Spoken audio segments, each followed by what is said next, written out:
приехала из Казахстана.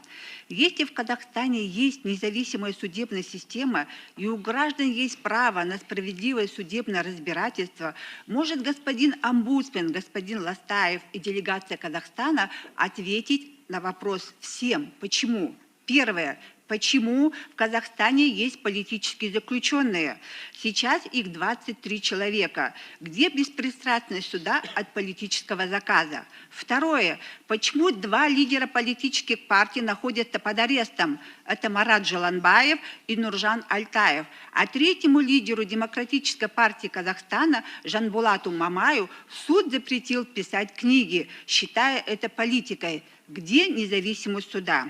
Третье. Почему журналистка Айгерим Тлюжан, осужденная на 4 года, не может участвовать в зале суда, а другой журналист Думан Мухаммед-Карим ждет суда за свою активную гражданскую позицию? Почему наши судьи боятся принятия неудобного решения для Ак-Орды? Четвертое. Почему казахский суд осудил Аслана Утепова на 7 лет за борьбу с наркотиками?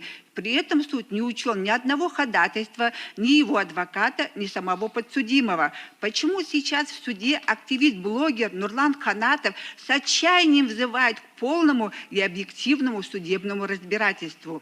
Пятое.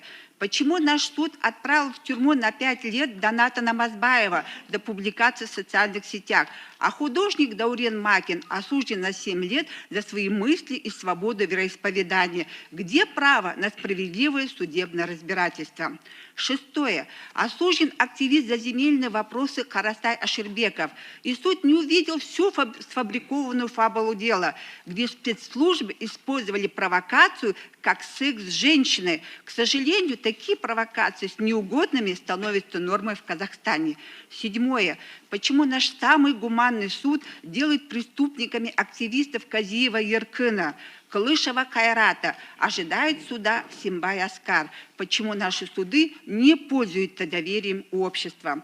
В Казахстане есть группа «За справедливость», которые долгие годы поднимают вопросы коррупции в судах. Наши суды не имеют репутации общества. Квалификация судей вызывает много вопросов. Самое главное, что никто из нас от казахского суда не ждет верховенства права и эффективной защиты основных прав и свобод человека. Именно такие реалии с судами в Казахстане. И я прошу ответить делегацию Казахстана и господина Ластаева всем нам почему. Спасибо.